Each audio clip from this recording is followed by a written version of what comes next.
Anyway, this is a last resort. Tell the world every night on all platforms of social media between 6 p.m. and 8 p.m. to avoid the fortnightly lethal injections, and the attempts to removal by force from my flat here in Stafford at night, when there is in silence, to torture me and fake my suicide.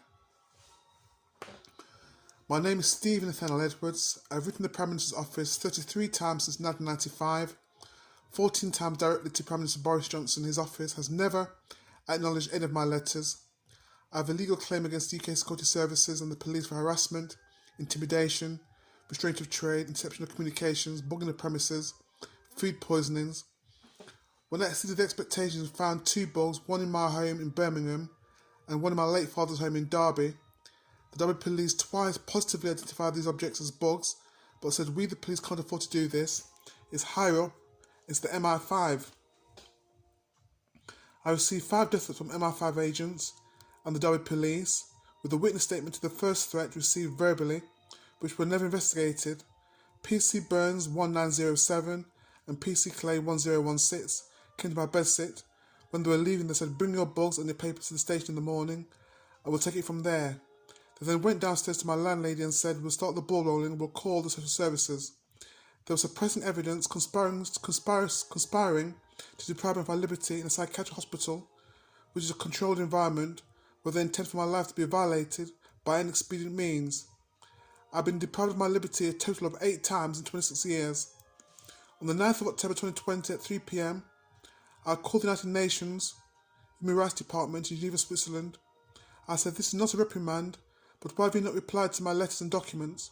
The gentleman responded by saying, if I've exhausted all legal remedies, to fill out their model complaint form from their website. I thanked him for this positive information, telling him indeed I have exhausted all legal remedies, including the European Court of Human Rights in Strasbourg, France. 3 hours later, the same evening, psychiatrist Dr. Madia Lotfi with 2 others sectioned me to the mental asylum, the Radbourne unit in Derby Royal Hospital, with a pack of lies. I was there as a political prisoner for 8 months and 12 days. My life was in danger every day and night, whilst I was there with numerous attempts to violate my right to life. If I never prayed to the God of the Bible, I would never have made it out of there alive. The psychiatrists, social services, and the mental health teams only want to support the UK Security Services and the police violate my human rights further, especially my right to life. I was emailing notable people before and after each injection, but through corruption being normalised, this will no longer work. I constructively moved from Birmingham, where I worked as a lounge pianist, back to my hometown of Derby City, 21st of June 1995. I requested to be rehoused outside of Derby, having been let down by all services. I constructively moved to Staffordshire, 21st of June 2021. I have not walked out in public in 8 years. I have my own self-contained flat in a complex of 8 flats, with support staff who work here 24/7. I survive by having the staff taste all food stuff before I eat the rest of the meal to avoid food poisonings. The apex of my immediate objective to the Prime Minister Boris Johnson is for him to 1. Prohibit the UK Security Services from further adulterating foodstuff and toiletries, and 2. To allow the release of my 4th replacement HP OfficeJet Pro 9019 multifunction printer. Not to give me compensation and damages until I submit my experience of being under UK Security Service surveillance 1972 to 2021 in 6 months' time. I'm in fear of these unlawful and fortnightly injections, which is only a window to do me irreparable harm. Knowing everyone in my life, in the UK especially, has been unlawfully interfered with.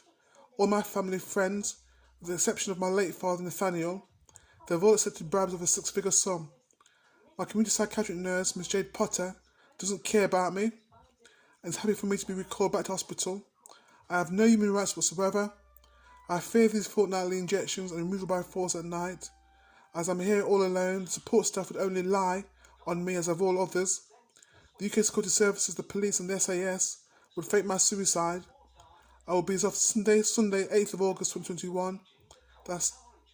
I will be, as of Sunday 8th of August 2021, be uploading to the public and to the world on social media every night between 6 p.m. and 8 p.m. my succinct story, which in part tells of my predicament that my life is in great danger. or being violated by the state of UK. If I'm alive until my court hearing later this year, you'll be able to see my story every night, keeping you all up to date. Until tomorrow night, take care of yourselves. From me, Stephen Nathaniel Edwards. Till tomorrow night.